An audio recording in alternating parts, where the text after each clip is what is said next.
It's just an old fishing tub. Get over it. The yacht owner laughed as the massive hull crushed the veteran's boat. No one helped. No one apologized. The American flag on the sun-bleached vessel drifted into the harbor. Torn, but the next morning the entire harbor turned silent as 6 Navy ships pulled in without a word, their flags lowered to half-mast. Who were they saluting? And why had the sea suddenly remembered one forgotten man? Still believe that good deeds come full circle? Share your thoughts. Welcome to QH. Let's uncover what really happened. Edward Hale, 72, had lived a quiet life in Harborside for decades. Most mornings found him on the water before dawn, his weathered hands guiding the wooden boat he'd lovingly built after returning from service. In a coastal town increasingly dominated by luxury and tourism, he was a living relic, respected by some, invisible to most. His vessel, Liberty Child, wasn't much to look at. The paint had faded under 40 years of salt and sun, and the wooden hull showed its age in every creak and groan. But it was sturdy, built by a man who understood that beauty often lies beneath the surface. Edward had crafted it plank by plank after returning from Vietnam, using the rhythmic work to quiet the memories that followed him home from the sea. The locals knew little about his service record. Edward wasn't one to speak of such things. They knew only that he'd been Navy, and that he sometimes woke screaming in the night, sounds that carried across the water on still evenings when he slept aboard his boat. That Wednesday morning began like any other. Edward had set out at 5 a.m., planning to check his crab pots and watch the sunrise from his spot near the harbor mouth. He'd just finished securing his mooring when he heard the deep throb of powerful engines. The La Vita came around the harbor bend like a gleaming white mountain, 600 tons of Italian-designed luxury, cutting through the water with entitled confidence. At the helm stood Colin Mercer, a 38-year-old tech entrepreneur who'd recently purchased the town's largest beachfront property. Edward recognized him from the local papers, which had celebrated his arrival as an economic blessing for the struggling community. Edward waved his arms, signaling his position. The yacht showed no signs of slowing. "Hey, I'm moored here," he called, his voice lost in the yacht's engine noise. On the upper deck, Mercer and his guests raised champagne flutes, laughing at some private joke, oblivious or indifferent to the small wooden boat in their path. The harbor's security boat bobbed nearby, its officer watching with apprehension but making no move to intervene. The impact came with a sickening crunch. Liberty Child's stern splintered under the yacht's bow, the wood no match for steel and fiberglass.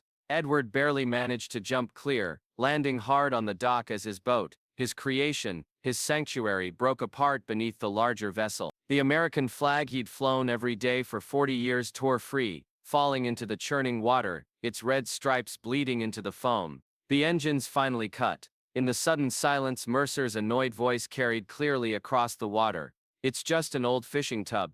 Get over it." Edward stood slowly, his arthritic knees protesting. Around him a crowd had gathered, morning joggers, dock workers, tourists with phones raised. Not one step forward to help. The harbor's security officer approached reluctantly. "Mr. Hale, I'll need to file a report." But Edward wasn't listening. He'd spotted his flag drifting away, torn and sodden. He limped along the dock, following it until he could reach down with an aching shoulder and pull it from the water. He held the dripping fabric against his chest, cradling it as tenderly as he might have held a fallen comrade. His eyes, when he raised them to the crowd, held neither anger nor accusation, only a quiet dignity that made the onlookers glance away in discomfort. "Nice boat," Mercer called from his deck, the sarcasm cutting through the morning air. "Maybe it's time to upgrade, old time. Everything has its expiration date." Edward said nothing. He simply gathered the soaked flag and turned away, his back straight despite the pain in his joints, his footsteps steady despite the trembling in his hands. Behind him someone laughed. A phone notification pinged, as the first video went online with the caption, "Old man, old boat, old news." By noon the harbor had returned to normal. The broken remnants of Liberty Child had been cleared away, an eyesore removed, a problem solved. People scrolled past the video, most pausing only long enough to type, "Hello," before continuing with their day. No one mentioned the tears that had glistened unshed in an old sailor's eye. Edward's home sat on a small bluff overlooking the harbor, a modest cottage purchased with his Navy pension decades ago, before property values had soared beyond the reach of working people. Through his front window, he'd watched the town transform from a fishing community into a vacation destination. the change as gradual and relentless as the tide. That evening he sat at his kitchen table, a wooden chest opened before him. Inside lay the artifacts of a life of service, faded photographs of young men with serious eyes, commendation letters yellowed with age, dog tags that had once hung against his heart through midnight watches and storm-tossed seas. At the bottom, carefully folded, lay another American flag, this one crisp and pristine, presented to him when he'd retired from active duty. His grandson Daniel, visiting from college, stood in the doorway watching. "You're going to sue them, right, Grandpa? That guy destroyed your boat. He should pay." Edward shook his head slowly, his fingers tracing the embroidered stars on the flag. "He didn't hit me," he said quietly. "He only hit something nobody ever cared about." Daniel frowned, the injustice burning brighter in his young heart than in his grandfather's weathered one. "But you built that boat. It meant something to you." "Yes," Edward agreed. "To me." Later, after Daniel had gone to bed, Edward opened his old logbook. For 40 years he'd recorded the weather, the state of the sea, the catch of the day. Now he wrote simply, "First day without Liberty Child. No condolences offered, but I can still hear the water calling." He closed the book and turned on his small television. The local news was running a story about Mercer's yacht, celebrating it as the largest private vessel to ever dock in Harborside Harbor. There was no mention of the morning's collision. Online, the video had gone viral. Most comments supported the yacht owner. "That old boat was an eyesore anyway. These boomers need to know when to retire. Why not just get with the times and buy a modern boat?" The harbor master had called that afternoon. His voice had been professionally neutral, as he explained. "Your vessel wasn't equipped with radar reflectors or proper navigation lights. It wasn't up to current standards. I'm afraid the insurance company won't cover the loss." Edward had listened silently, then thanked the man and hung up. He hadn't bothered to mention that his boat had been grandfathered under older regulations, or that he'd never missed a safety inspection in 40 years. What was the point? Liberty Child was gone. The sea had taken back what he'd borrowed from it for a time. That was the nature of things. Still, as he stood on his porch that night, looking out over the harbor lights, the absence ached like a phantom limb. It wasn't just wood and canvas he'd lost. It was the quiet mornings watching dolphins play in his wake, the peaceful evenings when the rocking of the boat had soothed his troubled dreams. It was the one place where the war couldn't follow him, where the ocean's rhythm replaced the memories of gunfire and scream. From his vantage point, he could see La Vida lit up like a floating city, music and laughter drifting across the water, life going on without pause, the rich and carefree celebrating their good fortune while an old man mourned alone. Edward didn't begrudge them their happiness. He'd seen enough suffering to last many lifetimes. He only wished they understood what had been lost, not just a boat, but a connection to something greater, a way of being in the world that valued silence and solitude, that respected the sea instead of conquering it. In the moonlight, he unfolded his retired service flag and draped it over the porch railing, letting the breeze from the ocean caress the fabric once more. At dawn he rose out of habit, reaching for his boat keys before remembering. The hollow feeling in his chest expanded until it seemed to fill the whole room. For the first time in 40 years, he had nowhere to go when the morning star faded. He didn't ask for compensation, he didn't shout, but he deserved one thing: if you believe honor can't be bought, type honor. The morning fog hung thick over Harborside, shrouding the entrance to the harbor in a pearly haze. Edward sat on his porch, coffee cooling in his hands, watching the ghostly curtain that separated land from sea. Since losing Liberty Child, he'd found himself keeping the same hours but with nowhere to go, a sailor stranded on dry land. The first indication that something unusual was happening came when the harbor foghorn sounded, 3 long blasts that vibrated through the morning stillness. Edward straightened, his old instincts recognizing the signal for large vessels entering the harbor. Through the mist, gray shapes emerged, massive and purposeful, cutting through the water with disciplined precision. 6 Navy ships in formation, their outlines sharpening as they approached. No announcements had preceded their arrival, no celebration had been planned. Most striking of all was the silence. No horns, no signals beyond the necessary navigational requirements. On each vessel the American flag flew at half-mast, a gesture of mourning and respect. As word spread, the townspeople gathered along the waterfront. Shop owners flipped their signs to closed and hurried to the docks. Children were released early from summer programs, their excited voices hushed by parents who sensed the solemnity of the moment, without understanding its cause. From his vantage point, Edward watched in confusion. No naval exercises had been scheduled, No dignitaries were visiting. There was no reason for this display of military presence in the small tourist harbor. The lead vessel, a guided missile destroyer, docked with precision. On the deck stood Rear Admiral James Nelson, his dress whites immaculate, his face composed in formal lines. In his gloved hands, he held a perfectly folded American flag, the triangle of blue and stars displayed with ceremonial care. Edward felt a strange tightening in his chest. He knew that fold, had performed it himself many times over his years of service. It was the fold given to honor the fallen, to recognize sacrifice. Slowly, painfully aware of his stiff joints in his civilian clothes, Edward made his way down to the harbor. The crowd parted for him without knowing why, sensing something important in his deliberate progress toward the assembled naval officers. Admiral Grant Holloway spotted him and stepped forward, his salute crisp and formal. "Chief Petty Officer Hale," he said, his voice carrying across the suddenly silent harbor. "Permission to come ashore and render honors."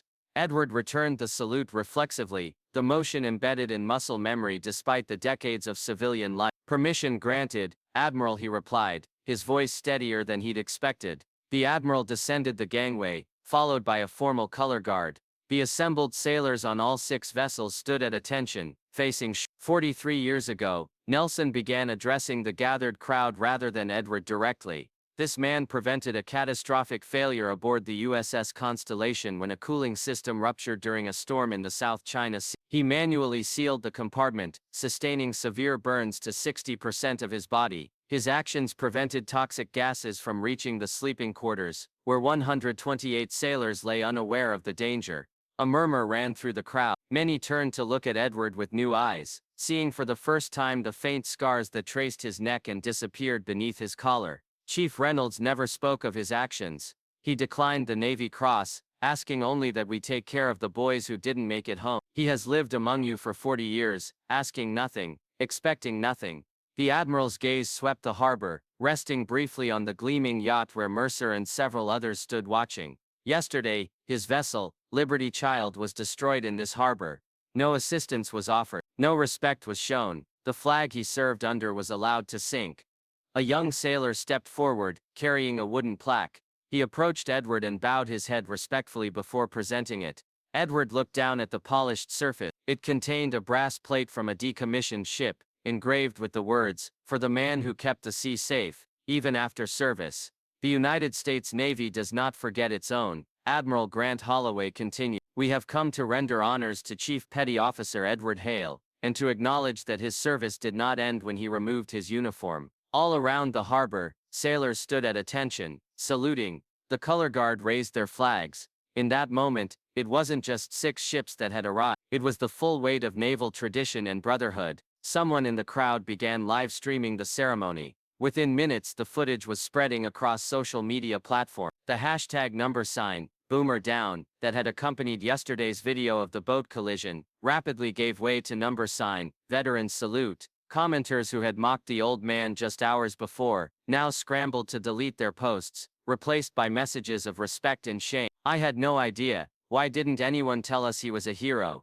This is what real service looks like." Mercer, watching from his yacht, had the grace to look uncomfortable. His guests had fallen silent, champagne glasses set aside as the ceremony unfolded. After the formal presentation, Admiral Grant Holloway spoke privately to Edward. "We heard about what happened from your grandson. Daniel contacted the Navy Alumni Association. Why didn't you call us yourself, Chief?" Edward shrugged slightly. "Not your problem, sir. It was just a boat." "No, Reynolds, it was never just a boat, and you were never just a sailor." The Admiral looked out over the water. "Some debts can never be repaid." As the ceremony concluded, and the crowds began to disperse, a strange thing happened. One by one, townspeople approached Edward, many for the first time in years, and offered their hands, their thanks, their apologies. The harbor master presented him with fishing permits for life. The owner of the local marina offered him a slip free of charge for whatever vessel you choose. Edward accepted it all with the same quiet dignity he'd shown when his boat was destroyed. But to those who looked closely, there was a new light in his eyes. Not triumph, but recognition. After decades of silence, he had been seen. 1 week later, a small dedication ceremony was held at Edward's usual mooring spot. A simple stone marker now stood on the dock. Liberty Child, a boat that carried more than one life. The town council had approved it unanimously, with several members tearfully acknowledging they'd never known the true story of the quiet man who'd lived among them for decades. The harbor had changed in subtle but significant ways. Where tourists had once passed Edward without a glance, they now paused at the memorial, reading the plaque that briefly outlined his service record. Local fishermen, who had gradually been pushed to the margins by pleasure craft, found themselves greeted with new respect. Most surprising was the change in the children. Where they had once been kept away from the old fishermen as irrelevant relics of a bygone era, they now gathered at the docks after school, eager to hear stories and learn skills that no app could teach. On this particular afternoon, Edward sat on a newly installed bench facing his old mooring spot, demonstrating knot-tying techniques to a group of attentive children. His gnarled fingers moved with surprising dexterity, transforming simple rope into intricate patterns that had secured vessels through countless storms. "This one's called a bowline," he explained, his voice gentle. "Been saving sailors since before Columbus." A young girl named Lily, about 7 years old, watched with serious concentration as he guided her hands through the motions. "Are you angry at the man who broke your boat?" she asked suddenly, with the direct curiosity only children can manage. Edward paused, considering her question with the same care he'd given to teaching her the knot.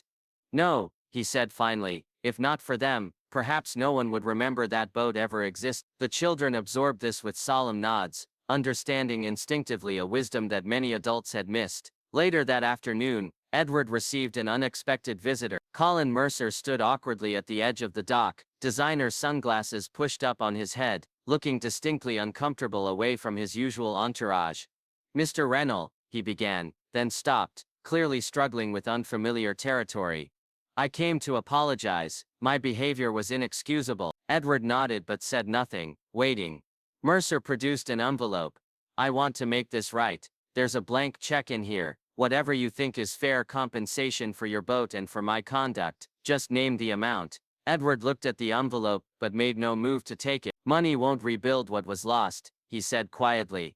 "Then tell me what will," Mercer replied, and for the first time genuine emotion broke through his practiced charm. "I've been a complete ass and now I'm all over the internet as the guy who destroyed a hero's boat. Just tell me how to fix this." Edward considered the younger man for a long moment. "There's a spot on the eastern pier," he said finally. "It faces the sunrise. Put a bench there, a good solid one that will last. Have it carved with 3 words.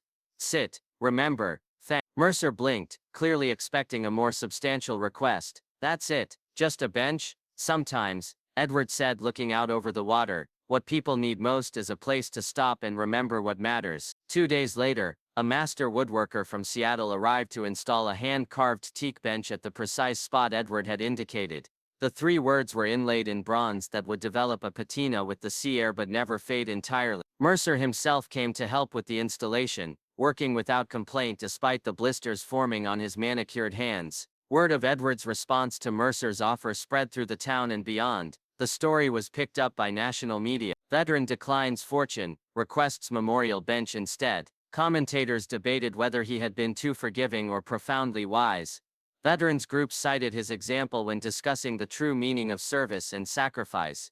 Edward himself avoided the renewed attention. He continued his quiet routine, now centered around teaching rather than fishing. Without Liberty Child he could no longer provide fish for the community kitchen as he had for decades, but he found he could offer something equally valuable: time, patience, and the wisdom that comes from living close to the elements. A month after the incident, Admiral Grant Holloway returned, this time without fanfare, driving a civilian car and wearing casual clothes. He found Edward at his usual spot on the dock. "The Secretary of the Navy has a proposition for you," Nelson said after they'd exchanged greetings. "There's a youth maritime program they're looking to expand, teaching seamanship, navigation, environmental stewardship. They need instructors who understand both the sea and young people." Edward raised an eyebrow. "I'm an old man, Admiral, not much use to anyone these days." Nelson laughed.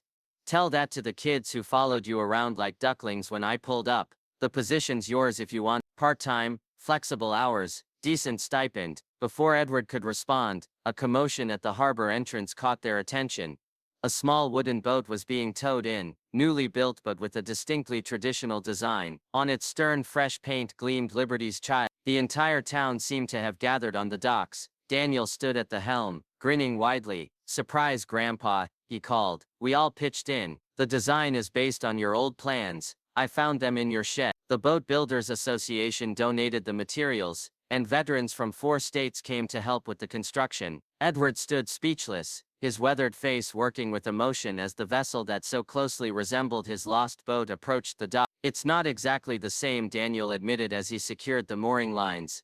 "We added some modern safety features, and the navigation system is updated, but the soul is the same. Your hands may not have built it, but your heart designed it." As Edward stepped aboard, his feet finding their balance on the gently rocking deck with the instinct of a lifetime at sea, he ran his hand along the polished wooden rail. At the bow, a new American flag snapped crisply in the breeze. "For a man who kept faith," Daniel said quietly, even when it seemed no one was watching.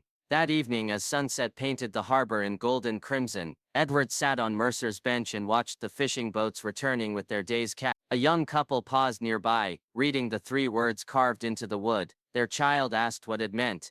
"It means," the father explained, "that we should stop sometimes and think about the people who made our lives possible." Edward smiled slightly, his gaze on the horizon where sea met sky in a seamless union of blue. In a world racing ever forward, he had become a living reminder to look back, not with nostalgia, but with respect for the foundations upon which the present is built. In the hush between the tides, the harbor whispered its own kind of justice. For all the years Edward had spent alone among waves and wind, the sea had carried his story further than any broadcast could, not with volume, but with reverence. Because some men are built like lighthouses, meant to guide silently and endure, his new vessel would sail the same waters as the old, carrying forward the same values: steadiness in storm, help freely given, quiet courage when required. He didn't ask for justice, he just picked up the torn flag and walked away. But the next morning, the sea remembered him. If you believe stories like this deserve to be remembered, subscribe to QH Incredible Stories, where honor isn't forgotten, and silence never wins.